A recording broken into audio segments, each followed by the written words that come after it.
اور ہدایت کے لیے ایک عمل یاد رکھیے. کسی بندے کا عقیدہ ٹھیک نہ ہو، کسی بندے کے عمل ٹھیک نہ ہو، ماں باپ کا نافرمان ہو، یا اور ایسی کوئی اس کے اندر عیب ہو، تو اس کو ایک وظیفہ کروائیں. کون سا وظیفہ؟ یا رحمان، یا رحیم، یا ہادی. یہ 3 لفظ یاد رکھیں. یا رحمان، یا رحیم، یا ہادی. اگر آپ کسی کو کہیں گے نا کہ بھی پڑھو تم نیک بن جاؤ گے، وہ نہیں پڑھے گا. آپ حکمت سے کام لیں.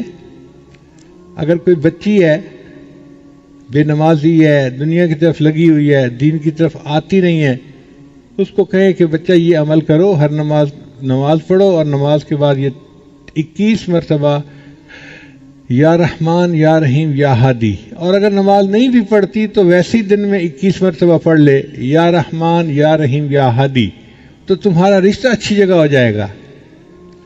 اب یہ بات ایسی ہے کہ جس کو سن کے ہر لڑکی متوجہ ہو جاتی ہے، میرا رشتہ اچھی جگہ پہ ہو، میں ہر عمل کرنے کو تیار ہوں. تو وہ یہ عمل کرے گی، رشتہ بھی اچھی جگہ ہو جائے گا اور اس کو ہدایت بھی مل جائے گی، وہ نیکی کی طرف بھی آ جائے گی. کوئی بندہ ہے تو اس کو کہے بھی آپ کرو، آپ کا کاروبار اچھا ہو جائے گا. مردوں کو اپنے کاروبار کی بڑی فکر ہوتی ہے، اور ان کو پتہ چل جائے کہ اس عمل سے کاروبار اچھا ہو جائے گا تو وہ رات کو تہجد میں اٹھنے کے لیے بھی تیار ہوتے ہیں. تو جو بندہ بھی ہو اس کو کہیں کہ بھئی اس عمل کو کرو، اس سے تمہارا دنیا کا فائدہ ہو جائے گا. وہ فائدہ بھی ہوگا، اور ایک فائدہ یہ بھی کہ اللہ اس کو ہدایت بھی عطا فرما دیں گے.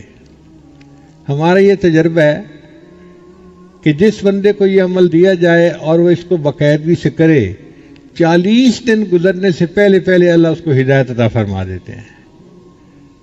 ہم نے کفر پہ جمے لوگوں کو اسلام قبول کرتے ہوئے آنکھوں سے دیکھا ہے. تو یہ ایک بڑا عظیم عمل ہے، یا رحمان، یا رحیم، یا ہادی.